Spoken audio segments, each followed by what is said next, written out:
Welcome back, everyone. Happy week 1 in Public Health 632. I am so excited to welcome you to our hybrid version of social campaigning and distribution. We have a sort of short agenda today as we talk about sort of the introduction to social marketing and campaigning distribution, the focus of our course for this winter. On our agenda today, you have a separate video that gives you an opportunity to do a thorough overview of the syllabus and the course. So please make sure that you dig into that. It is a little lengthy. I believe it's around 40 minutes. But it is in-depth information about everything you need to know about each of the assignments. There will be lots of mini videos, especially surrounding the group project work that we will be doing in phases. So there'll be some mini videos that go with each of those phases. So you can expect that. But first week, most importantly, that we go over the syllabus and the course, and we have a good understanding of what the requirements are. We'll talk quickly about community partners. So in the syllabus video, I mentioned those. They are highlighted in the syllabus as well. We have 3 community partners this year that we'll be working with on creating a start-to-finish social marketing campaign for those organizations in a group-based setting, and that will go for the entirety of the semester. So looking forward to working with those folks. We're going to do just a couple of quick slides today talking about social marketing kind of 101. So what is social marketing, and kind of just to get your feet wet and your wheels turning, thinking about the idea and the concept of social marketing and how it impacts public health and how you can make these connections to your future career in the field. We do have a mini assignment due this week. So week 1, we're going to dig right in with an assignment, and that assignment this week will be connected to what I call our think tank. And our think tank is going to be learning a bit about writing creative briefs.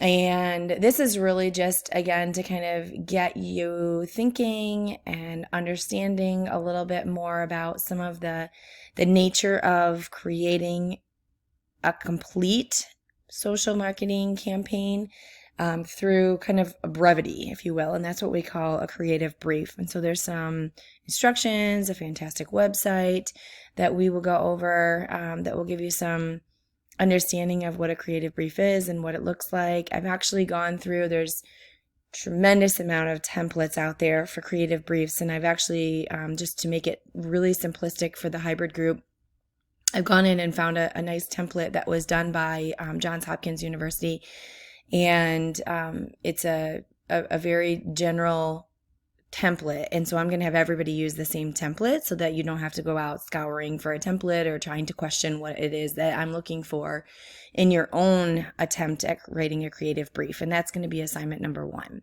So that's on our agenda for today, or this week, I should say, and I'm looking forward to just kicking off the semester with all of you. I have a quick quote here: "Good marketing makes a company look smart. Great marketing makes the customer feel smart." So just kind of think about that in regards to what this will look like in public health, and we'll start thinking about that here right now. So what is social marketing? There are a tremendous amount of definitions out there. So if you go out and you, Google, what is social marketing, you're going to find a variety of definitions, of ideas that surround what social marketing is. But what we really are trying to do here in our course is make a connection to public health, or make it a health-focused spin, if you will. So I found this oldie and goodie CDC definition of health marketing, and it involves creating, communicating, and delivering health information and interventions using customer-centered, science-based strategies to protect and promote the health of diverse populations.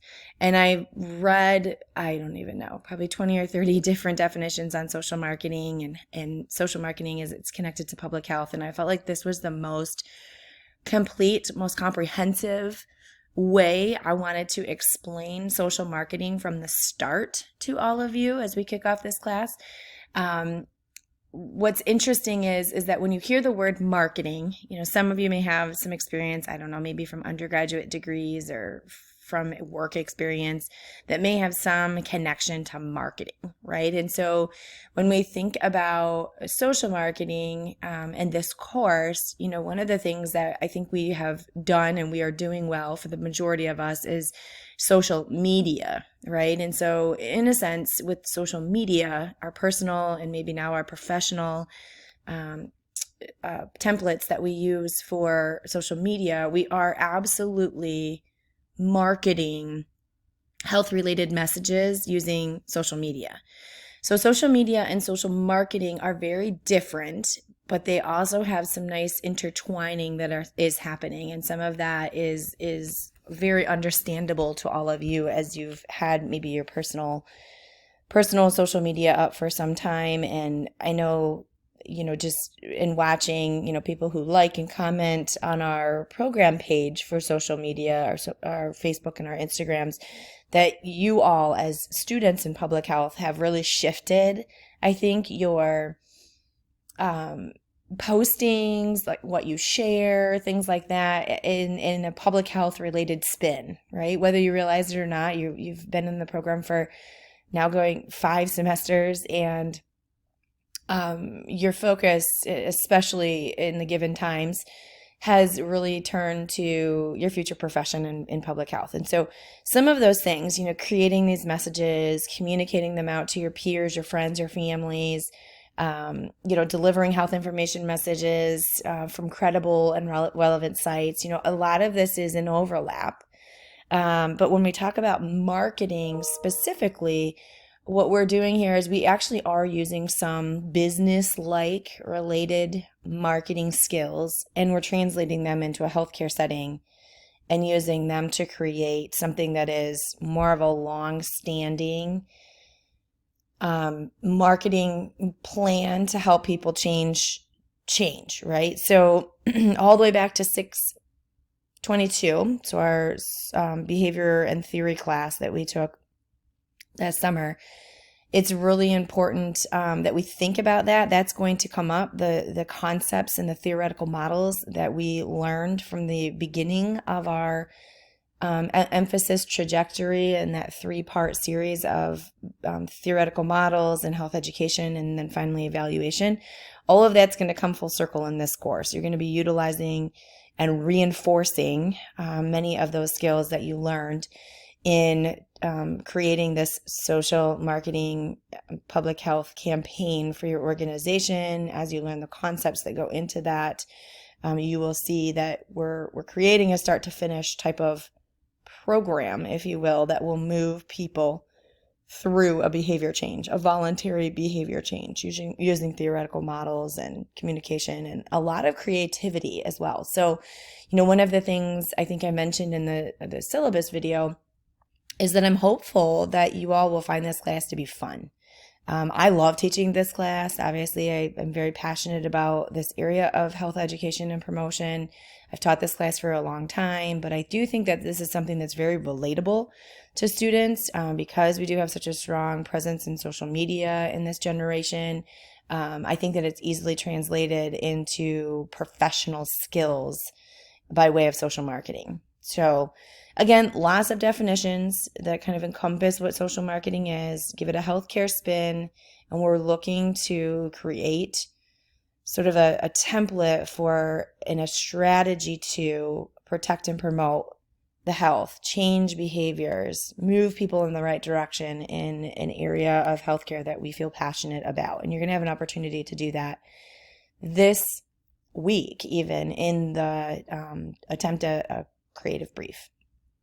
I also found this great infographic, which I think is really meaningful to us in kind of looking at, what is social marketing again? How does it lead to better health? So this is that so what, who cares question I love to ask in my teaching. So why do we care about utilizing the tool of social marketing to get people to lead healthier, stronger, better lives, right? What does it mean for you to utilize this type of strategy as a future public health professional? And then how do we know if social marketing is making people healthier? And we're looking at this from all of the lenses. That is a complete reiteration and a reinforcement of so much of what we've talked about before in our coursework. And also, I think that will enhance the work that you'll be doing in diverse communities as well if you're taking that course with Dr. Wallace this semester. We're looking at behavioral determinants of health. We're looking at behavior itself, health outcomes. So I just feel like this is a really comprehensive infographic. You can take a closer look at that as well. So a couple of questions to ponder to kind of get you thinking about social marketing and get you in the mindset of this concept we're doing in class. What makes social marketing in public health different from other change strategies? So I mentioned 622 and a lot of the theoretical models that you've learned. And why would we choose a social marketing strategy versus, say, a health belief model and just create a program? How is it different from what you're doing right now in social media? So I mentioned that already when we were kind of going over the definition, but how is using social marketing going to be different than simply posting something on social media? One of the things that we will quickly get into in social marketing is that it's more of a plan. It's more of a start to finish, multi-phased, multifaceted, structured plan versus going out and saying, sharing something that comes from a credible public health site onto your Facebook page for people to think, ponder, learn from, whatever is your goal, right? And posting that post. There's not as much call to action. There's not as much influence in terms of getting people to kind of move in the direction that you're looking for them to do so without it being more structured.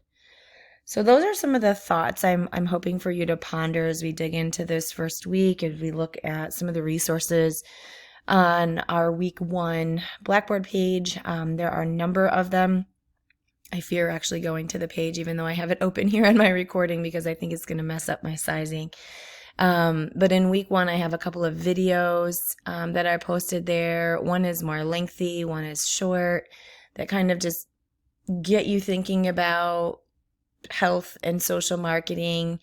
They're not new videos by any means, but they are very relevant, I think, to the opening conversation here for our course. Some of the key concepts. So we're using, again, some of the commercial marketing or the business-like marketing concepts and theory, thinking those public health theoretical models. We're focusing on voluntary behavior change. So that's no different than trying to take a theoretical model and create a health education program per se. It targets a very specific audience and it highlights personal welfare while also targeting society as a whole. So it's kind of that, full circle when we think about public health. We want you to be healthy, but also your society, also your specific audience for which you relate to, connect to, are a part of, right? So those are some of the key concepts. In this week, we are going to write a creative brief, and we have some great resources that are out and available to you on the website on your week 1 tab. This exact website from an organization called Compass does a really great job of kind of step-by-step creative briefs, and this is just walking you through step-by-step what it looks like to write a creative brief. There's one thing I want to kind of mention right from the start as you dig into some of these resources and think about creating this mini assignment for the first week, is that there is no right or wrong per se to what you put into your template for creating a creative brief. This is going to be sort of, very grassroots-ish, if you will. By reviewing the website and then going to the template, coming up with an idea, sort of a behavior change, picking a target audience. All of this is going to be your choice, right? So there's no right or wrong realm here that you have to be within for creating creative brief. It's just to get you thinking about the idea. Let me see if I can try to navigate over here. to the template. I probably will make a mess of this. Let's see. Oh yeah. Let's see here.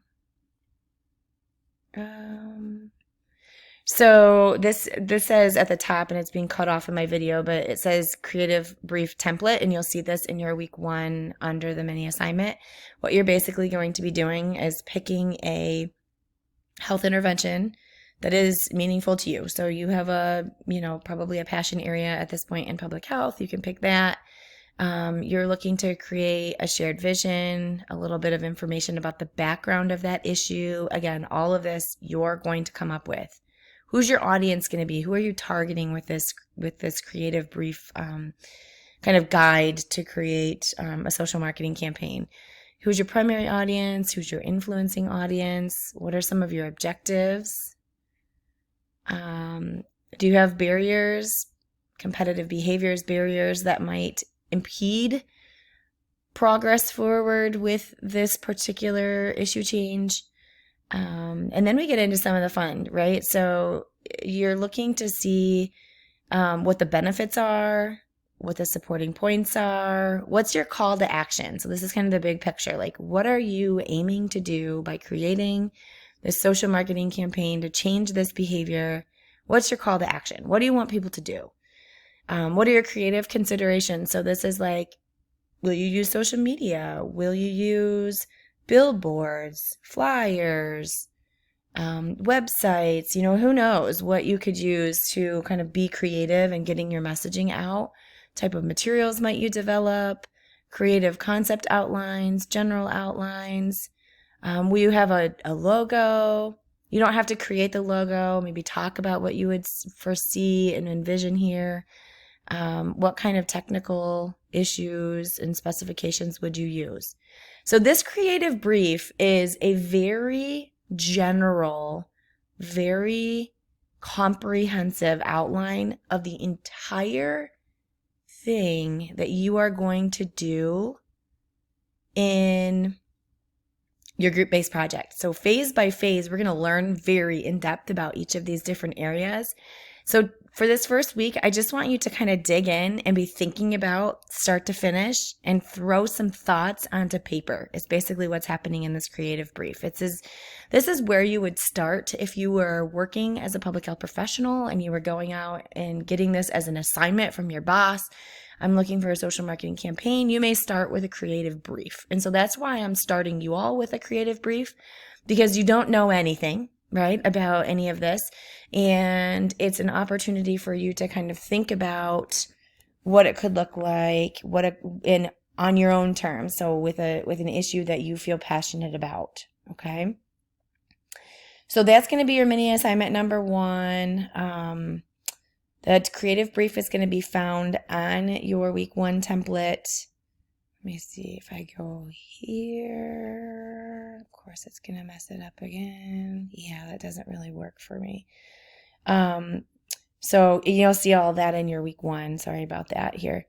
The last thing I'm going to have you do for week 1 is you do have a tab in your Blackboard that's labeled to do group projects, I believe it's called. And you have information in there that has the 3 organizations that we will be partnering with for the hybrid course, as well as websites to kind of review each of those organizations and get a little bit of a feel for each one. They're all very different. We have one that's mental health focused, one that's food focused, one that's human trafficking focused. So all across the board, who we'll be partnering with for this semester. And I'm looking for you to look at the websites or get a good understanding of each of the 3 organizations.